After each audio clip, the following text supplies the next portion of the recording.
Hello, team, and welcome to another ATP Geopolitics video with myself, Jonathan M.S. Pierce. This is a Ukraine war news segment or video for the 5th of April 2023. A bit later than usual, I had a live last night, a live interview with a resident of Kharkiv, and I just a little bit later on it today. I would love to direct you to, so I will, to my live section of the ATP Geopolitics YouTube channel page and go and check that out. Really enjoyed that interview. My opinion was it was a fabulous interview, as in I got a lot out of it. Such a wealth of information.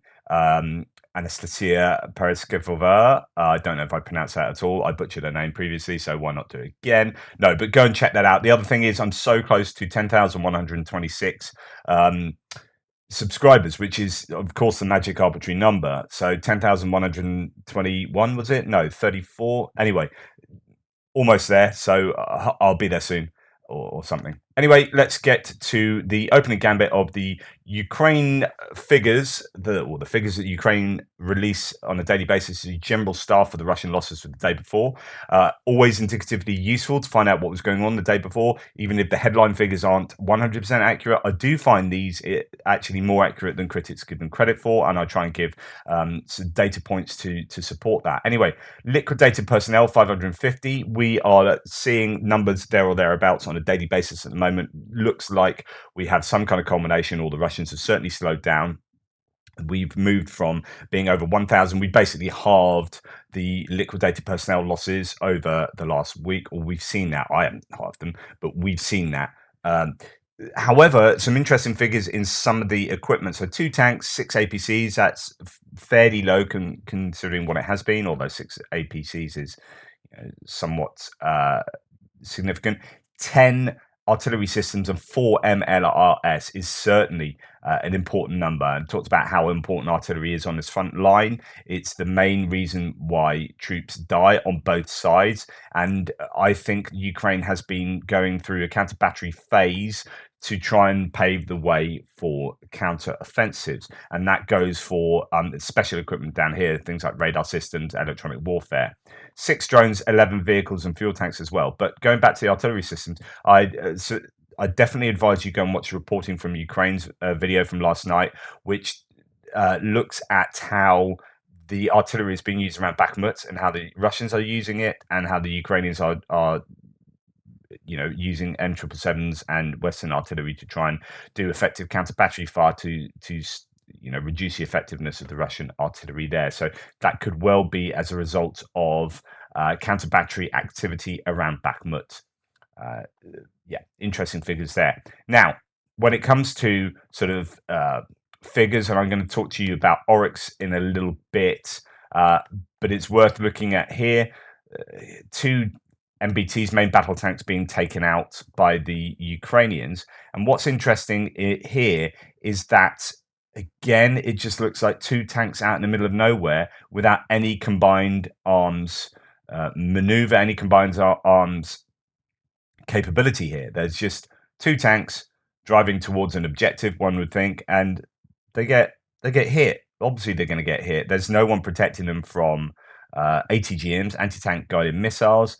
That tank continues to go, and it's hot stepping it now. I don't know if this video has been sped up, but that tank is certainly moving, so I'm pretty sure it has been sped up, but it doesn't last too much longer. It gets a bit of a bosh anytime now, and there you go. So anyway, 2 tanks taken out in that field. That is a pretty substantial hit second time around on that one. When I look at the Oryx figures, now these aren't necessarily representative of what's happened the day before. These are figures that are compiled, and what gets compiled on a daily basis, some of the photographs that they look at might be from 6 months ago, from even 12 months ago. There are old photos that suddenly, become available. It's like, this was lost in the Kharkiv counteroffensive or whatever. But a lot of them will be more recent. Yesterday, I talked about how the figures are much closer, and we've traditionally seen Oryx has seen 3 to 4 times the Ukrainian losses, Russian losses as Ukrainian losses. And then this week we had a day when Ukrainians they counted more Ukrainian losses, only like a very small number, something like 10-5.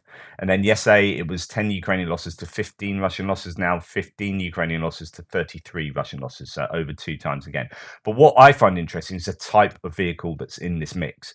So these are visually confirmed losses. Go and look at Oryx's website. I'm going to do a little bit of my extra later on how, what Oryx do and how robust it is and how it's checked and triple checked and then 100 times checked with all the followers looking to see whether there have been double or triple counts.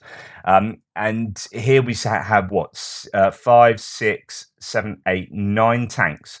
That's 9 tanks destroyed or lost. Then we go on to IFVs and APCs. So 4, 6, 7, 10, 11, 12, 13 APCs and IFVs. So 9 and 13. When we look at the Ukrainian losses, we have 1 tank. And then we have 6, 7, 8 APCs and IFVs. And then a Humvee as well. So you can see that if you're looking at degrading, who's getting degraded the most, these are high value targets being taken out by the Ukrainians. The Russians are losing high value goods. But then when you come down further down the list, this is what I find more important, and this has been happening consistently over the last couple of weeks. So we have 1 command and signals vehicle, we have 1 loader for a Smerch, we have 1 reconnaissance vehicle, artillery reconnaissance vehicle. And we've also seen things like radars the day before and stuff like that. So if that's the kind of equipment that's being degraded on a daily basis, it may only be 1 or 2 here and there, every day. But if the Ukrainians aren't losing that kind of stuff, so we go to the Ukrainians and they've lost 3 self-propelled guns, 1 track and 1 Scooby-Doo van. You actually, that this is all a loss for the Ukrainians, obviously. But when you're comparing the type of equipment and the weighting of that equipment, then the Russians are losing stuff at an unsustainable rate, I'd say. But also they're losing higher value equipment, which will then impinge on their ability to do things like counter battery fire. We've known over the war that their ability to do counter battery fire has been affected by the loss of some of these key vehicles. So moving on, here's a bit of footage that is quite incredible. So this is the use of a UR-77, which is one of these demining pieces of equipment that fires off those long lines of explosives, and that blows usually in a field, and then they detonate those explosives, and that blows up all the mines in that pathway, and then you can drive down that. So Tendar says, I reported yesterday that Russians got pushed back behind the Koroskogo Street. So that's in Bakhmut, in the southwest of Bakhmut. That's where they're sort of, it's next stop Ivanivska after that, just to give you an idea. And he says that and here we have visual evidence, and what evidence indeed. A Ukrainian UR-77 fired right into the Russian positions and triggered the charge, which pulverized them. It has been noted that Ukraine didn't possess a single one of these vehicles before the full-scale war.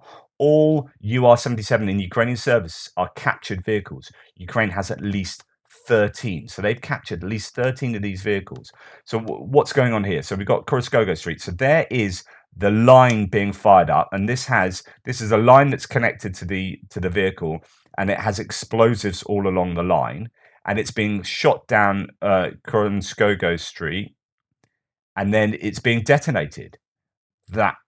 Now, if you're that's the line of where the Russian forces are, as according to some. Syriac Maps has them further forward from there, but as a pro-Russian mapper. But I mean, that is an interesting use of a demining vehicle. They're using it as an offensive vehicle to blow up that street and cause mayhem right down that street. So if the Russians are positioned in buildings right next to that or out in the open alongside along that street, then that's going to hurt.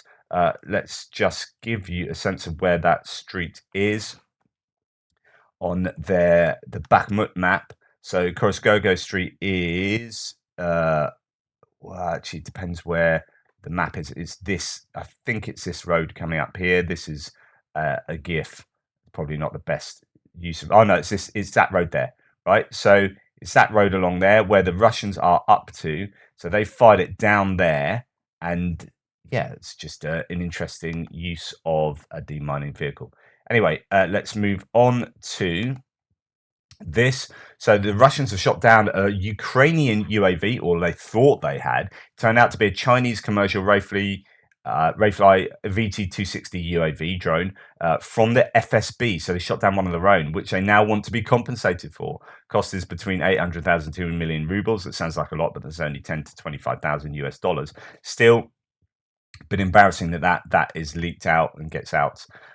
Now, Russia are dropping a lot more guided bombs. So these may well be the equivalent to the not the GLSDB, the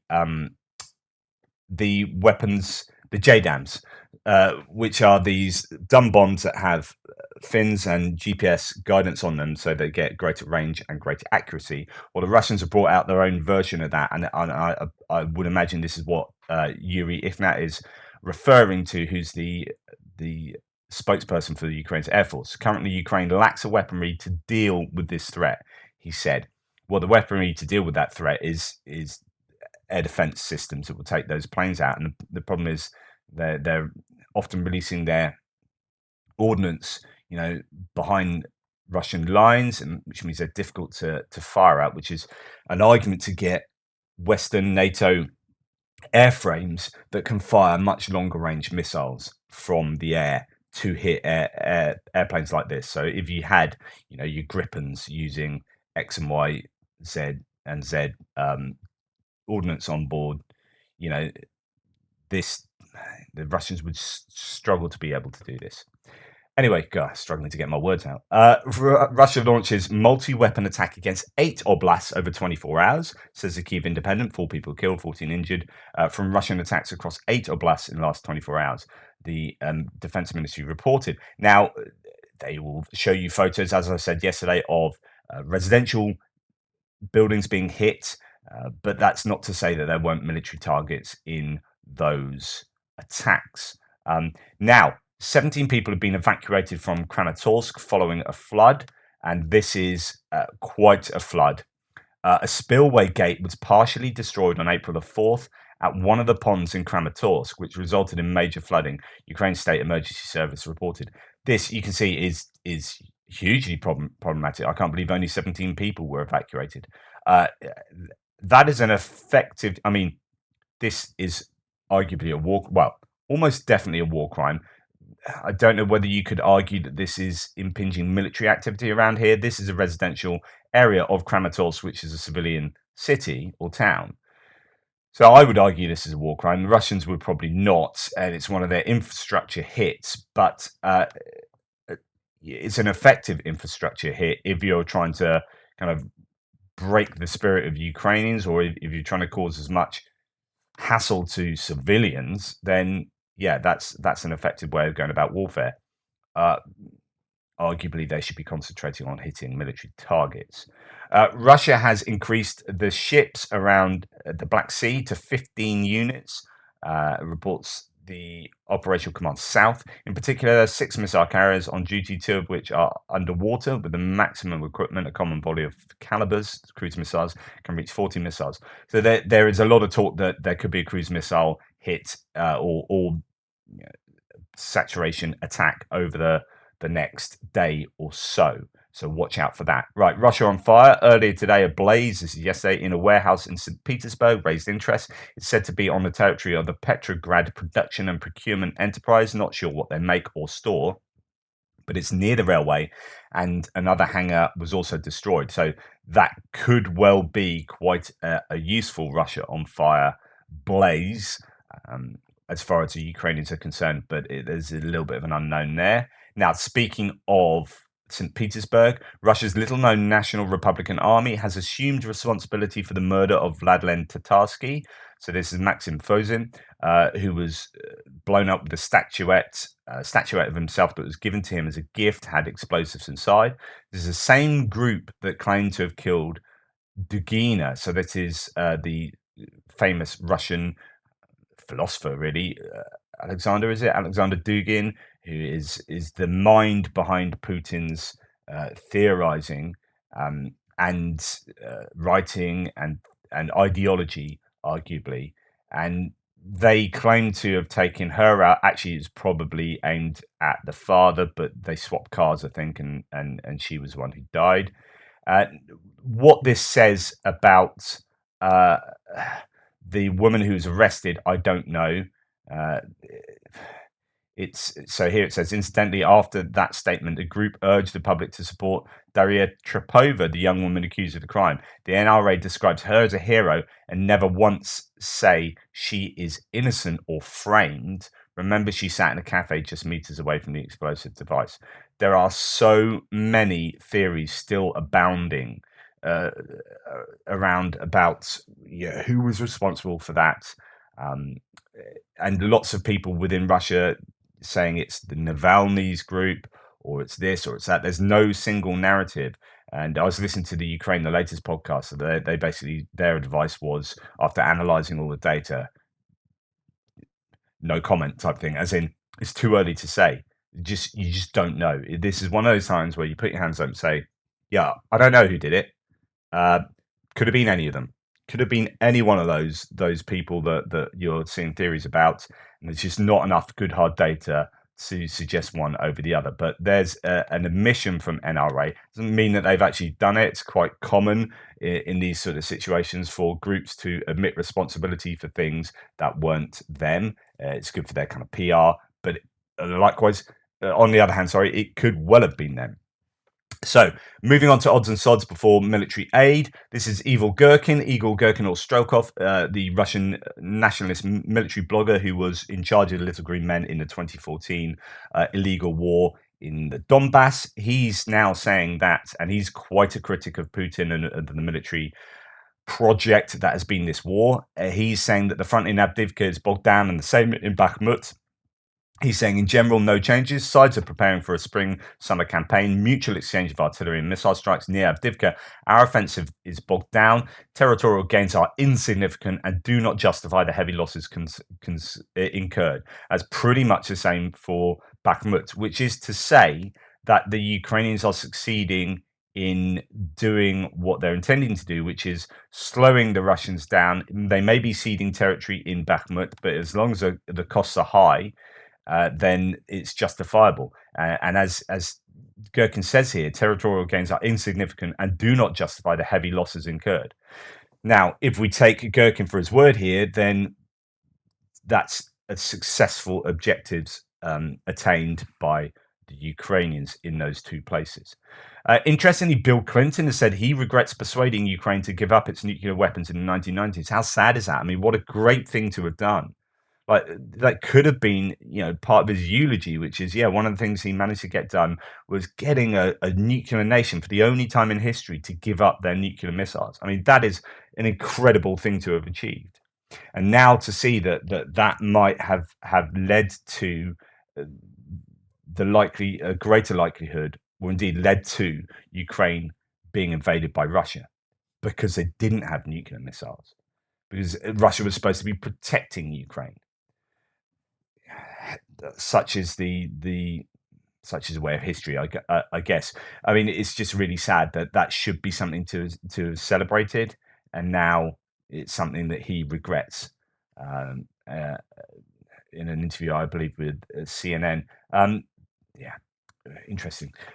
So Ukrainian telegrams are reporting that Russian occupation officials in the coastal city of Berdyansk and Zaporizhia region have ordered a mandatory evacuation of all civilians into Russia, beginning on April the 14th, due to the threat of the upcoming Ukrainian offensive operations.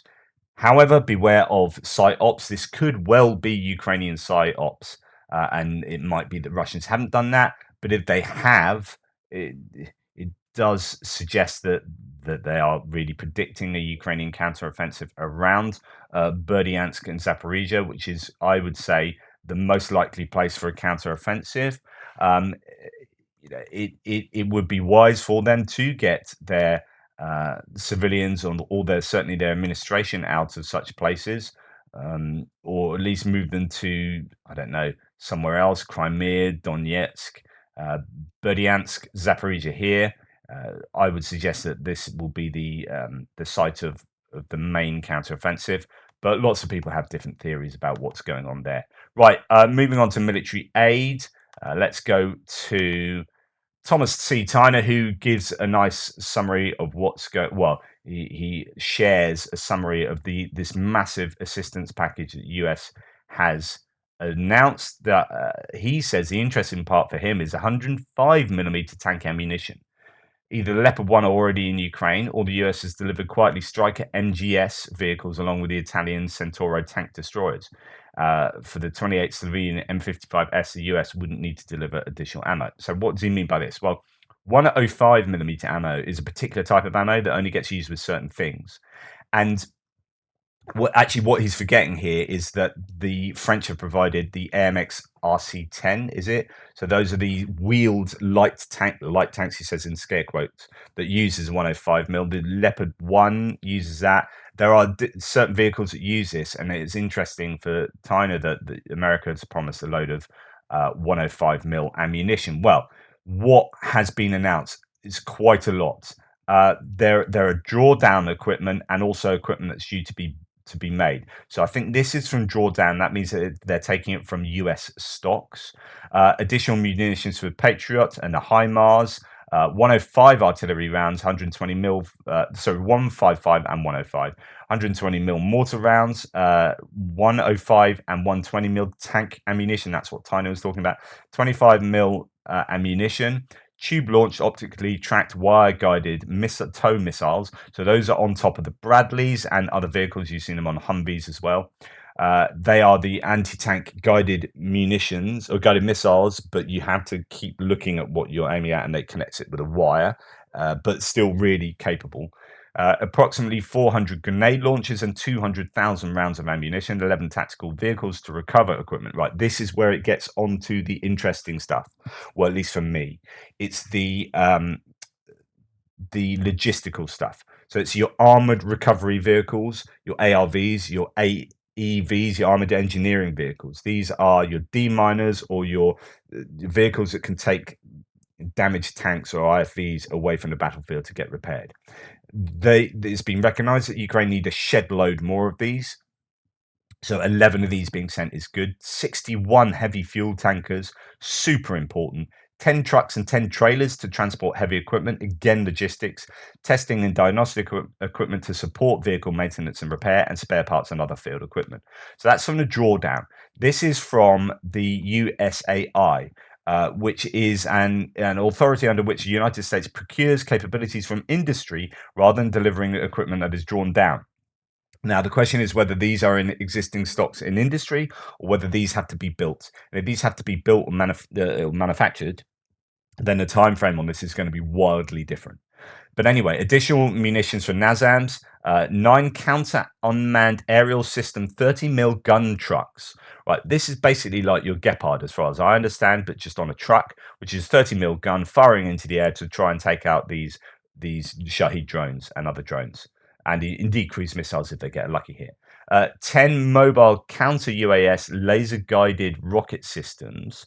I believe that's what CUAS means. Let's go and check that out.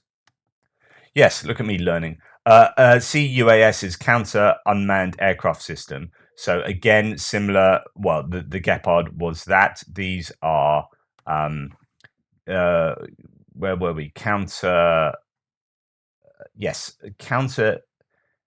aerial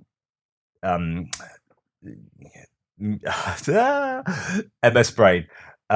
Counter drone and counter aircraft laser guided rocket systems. So again, it's to take out aircraft or things flying in the air. 3 air surveillance radars, super important. 30 mil and 23 mil anti-aircraft ammunition, 130 mil and 122 mil artillery rounds. So more of the same, but making more. Rather than drawing them down from their existing stocks. 122 mil Grad rockets, rocket launchers and ammunition. I'm going to mention these Grad rockets in a second. Rocket launchers and ammunition, mortar, tank rounds, javelin anti-armor systems, anti-armor rockets, precision aerial munitions. So that's going to be, I assume, things like, Well, I don't know whether that would be Excalibur um, artillery rounds that are precision, but these are precision aerial munitions. So that's probably JDAMs, more likely. Approximately 3,600 small arms and 23 million rounds of small arms ammunition. 8 heavy fuel tankers, 105 fuel trailers, 7 tactical vehicles to recover equipment, so more of this logistics stuff, armored bridge building system, 4 logistics support vehicles, trucks and 10 trailers to transport heavy equipment, secure communications equipment, so that might be Starlink or similar, SATCOM terminals and services, funding for training, maintenance, and sustainment. That, towards the end, again, is hugely important. So this is a massive deal that it isn't your big headline stuff. Okay, there are Nazans and Patriot missiles in there, but it's not your headline tanks and whatnot. But it's all stuff that Ukraine need to support their army logistically and to support a counteroffensive. Question is, how soon will that get there? Right, Israeli IMI's M971 120mm dual-purpose improved conventional munition DPICM mortar cargo ammunition. What is that all about? Well, these are cluster munitions, I believe, rounds that can be sent from mortar. And the interesting point is that these are Israeli, as someone says, also manufactured under license in the US since 2000.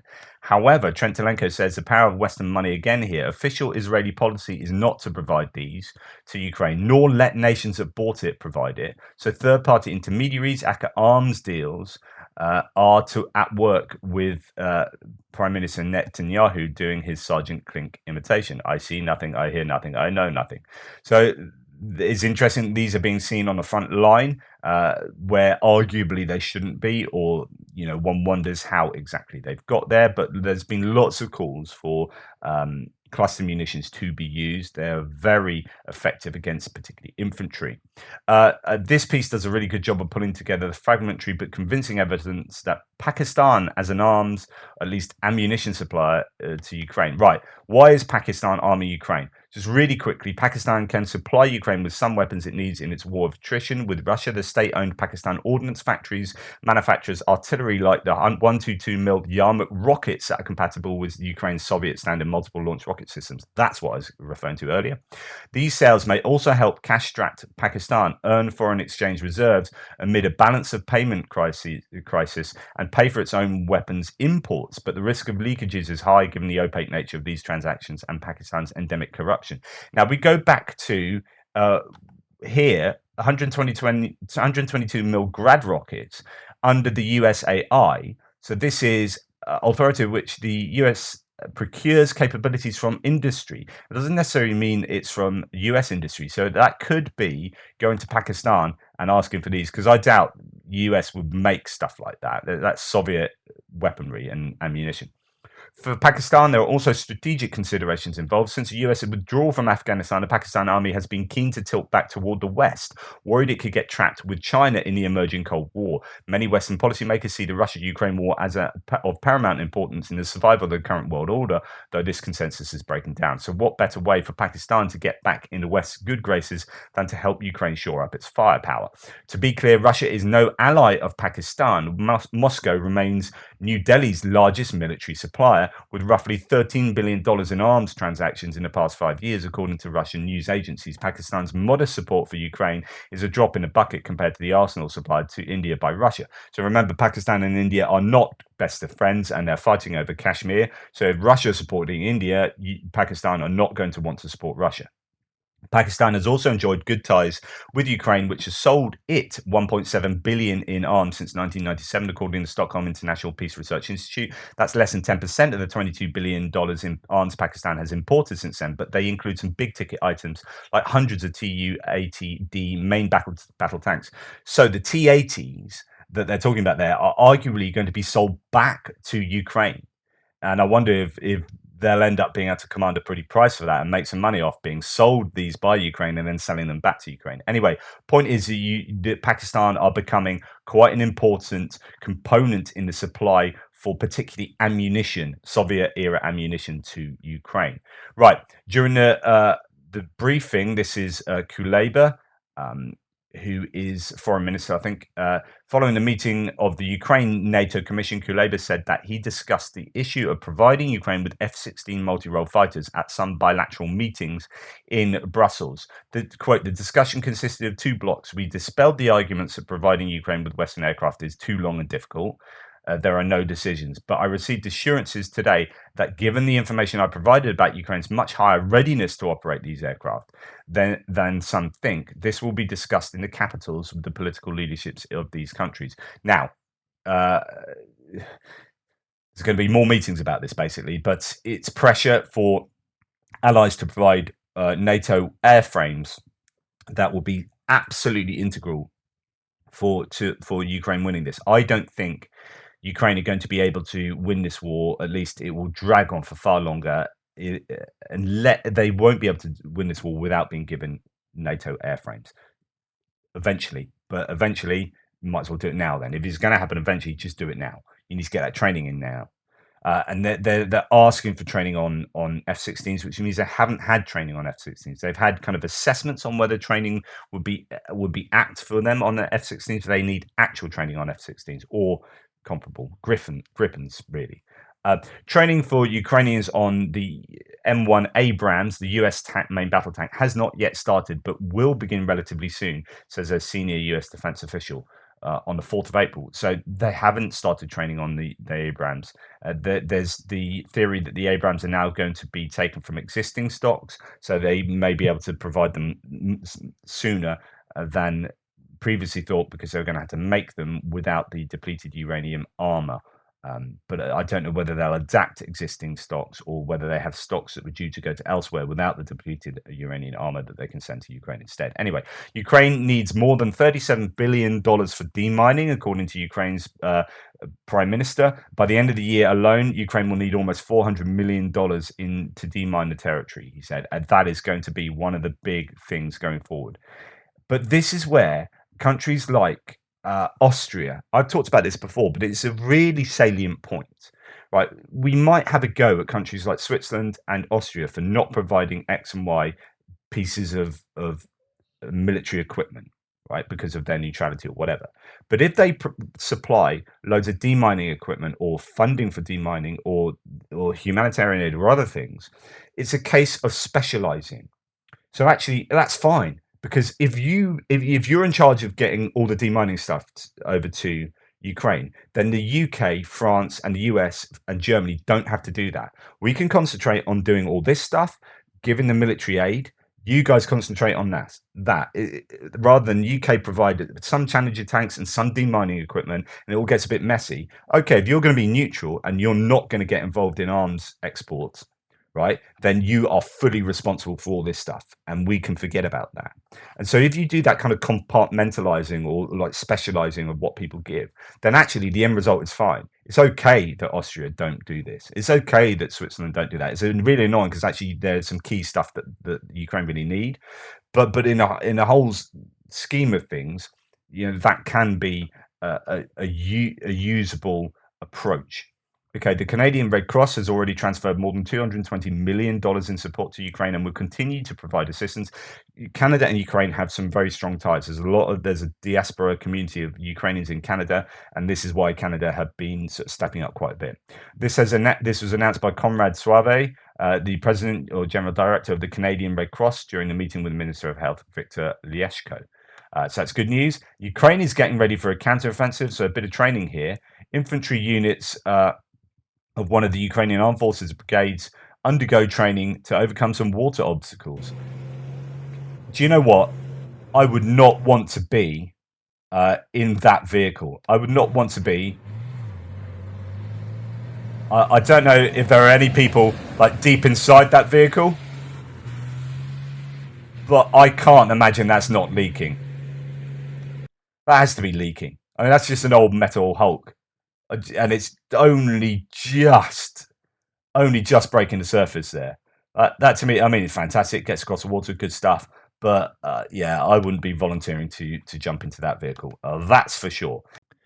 I'm so sorry this was going on too long, so I've cut it into two. My geopolitics one will come out shortly. Please like, subscribe, and share, and check out the live stream I did last night. The interview that was really, really great. I really enjoyed that. But yeah, apologies. I just can't stop talking, and today's news just went on too long. Toodle pips.